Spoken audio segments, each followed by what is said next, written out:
शेवटही चांगला करतात. 1 जानेवारीला नवीन वर्षाच्या सुरुवातीला आपण नेहमी संकल्प सोडत असतो की या वर्षी आपल्याला काय करायचं, आणि त्याच अनुषंगाने 1 जानेवारीला भारतीय जनता पार्टीचा जाहीरनामा, संकल्पनामा, वचननामा अशोकरावजी चव्हाण साहेबांच्या नेतृत्वाखाली जाहीर झाला. इलेक्शन म्हटलं की टीका टिप्पणी होते, एकमेकावर आरोप होतात, हे गृहीतच आहे, सर्वच पक्ष लढत आहेत. परंतु हा जाहीरनामा झाल्यापासून आणि इतर काही गोष्टींना धरून गेल्या काही दिवसात राजकीय स्तर निचावला आहे, कमी झाला आहे. याची खंत तुम्हा आम्हा सगळ्यांनाच आहे. आणि म्हणून ज्या दिवशी हा संकल्प झाला, नागरिकांपर्यंत पोहोचला, आतापर्यंत खूप चांगलं स्वागत केलं. कारण जे करतो, बोलतो ते करतो, हा अशोकरावजींचा बाणाच आहे. आणि त्यामुळे गेल्या काही वर्षात केलेली कामं आणि पुढच्या 5 वर्षात करायची कामं, त्याचा लेखाजोखा जो आहे तो या संकल्पनाम्यात पाडण्यात आला. कालांतराने आमचा संकल्पनामा हा भाजपामध्ये सुद्धा महाराष्ट्रात पहिला होता, आणि इतर पक्षाचं नंतरच आमचा संकल्पनामा बघून त्यांनी काढले संकल्पनामा किंवा त्यांचे जाहीरनामे काढले. आपण बघितलं विविध पक्षाचे जाहीरनामे जर पाहिले, मुख्यत्वे आपण जाऊ काँग्रेसचा जाहीरनामा. मी हे तुलनात्मक याच्यासाठी करतोय कारण काही वेगवेगळ्या प्रकारच्या टीका या निमित्ताने अशोकरावजींवर वैयक्तिक झाल्या.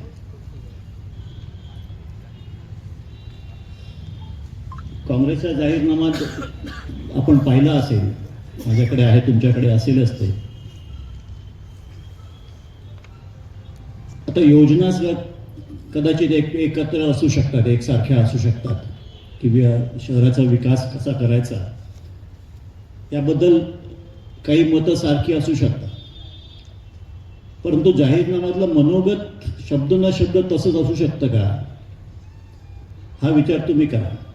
मनोगत कशाला म्हणतो आपण, की आपल्या मनातलं जे आहे ते मनोगत असतं.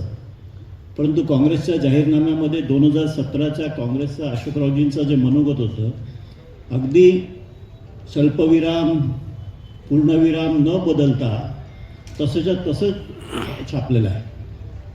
म्हणजे याच्या मागे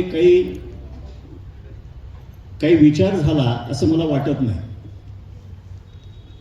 आणि म्हणून मनोगतापासून जे कॉपी केलेलं आहे त्यांच्या संकल्पनामावर कितीपत विश्वास ठेवावा हा विचार जनतेने करायचा.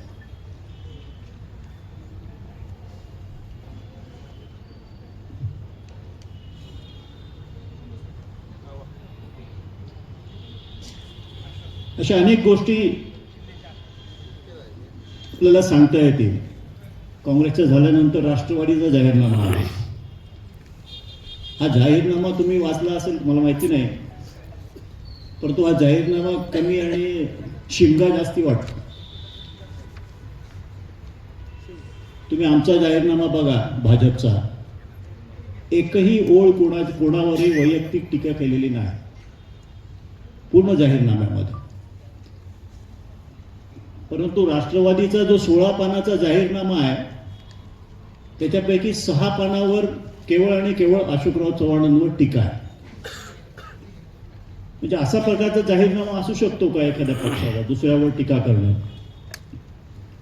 जाहीरनाम्यामध्ये पक्षाची भूमिका मांडायची असते की आम्हाला जो अपेक्षित विकास आहे येणाऱ्या 5 वर्षात तो कशा प्रकारे असा पाहिजे हे मांडायचं ते साधन आहे. एखाद्यावर टीका किती करावी, आणि राजकीय टीका नाही, वैयक्तिक टीका, म्हणजे ह्याच्यापासून काय बोध घ्यावा असा निगेटिव्ह जाहीरनामा तुम्ही करताय याच्यापासून जनतेने काय बोध घ्यावा आणि जनतेने तुमच्यावर कितपत विश्वास ठेवावा, हा खरा प्रश्न आहे. पर जाहीरनामा काढला ते काढला, चुका किती त्याच्यामध्ये तुम्ही पाहिलात का? राष्ट्रवादीचा जाहीरनामा आता युती आहे की नाही माहिती नाही. पहिल्या पेजवर पहा तुम्ही, ह्याच्यावर कुठे युती आहे म्हणजे दक्षिणला युती उत्तरला नाही, अशा प्रकारचं होऊ शकतं का? युतीचा निरधार असंख्य चुका याच्यात. म्हणजे हे निराधार आहे की लोकांना निराधार करण्याचा तुमचा प्रयत्न आहे, हा खरा प्रश्न आहे. एवढ्या चुका असू शकतात का मला सांगा? आतमध्ये पण बघा तुम्ही, सुलभ शौचालय, शू असू शकतो का? शू घालून जातो का आपण शौचालयात? सुलभ शौचालय म्हणजे एक 2-4 चुका दाखवतो तुम्हाला, म्हणजे किती विचाराने हे केलेलं आहे हे पहा. आता हे त्यांच्या नेत्यांचं मनोगत आहे. 2017 साली ते आता म्हणतात की आम्ही वेगवेगळ्या पक्षातून आलो, आधी खंत व्यक्त करतात, प्रत्येक वेळेला मी वेगळ्या पक्षात आलो. 6 जागा आम्ही त्यावेळेला निवडून आणल्या मित्र पक्षाच्या नावावर. अहो तुम्ही 2017ला शिवसेनेचे आमदार असताना भाजपचा धुरा सांभाळली होती ना प्रचाराची, मग त्यावेळेला 6 जागा का निवडून आल्या, त्याची खंत का नाही व्यक्त केली? त्यावेळेला मुख्यमंत्री तुमच्या सोबत होते, मग नरेंद्र मोदी तुमच्या सोबत होते, त्याच्याबद्दल काही उल्लेख नाही. अशा असंख्य अशा चुका आहेत. आता याच्यामध्ये फोटो लावलेत बघा. पिंपरी चिंचवड विजन निर्धार, हा जो फोटो आहे दाखवतो तुम्हाला. हा फोटो शांघायचा आहे.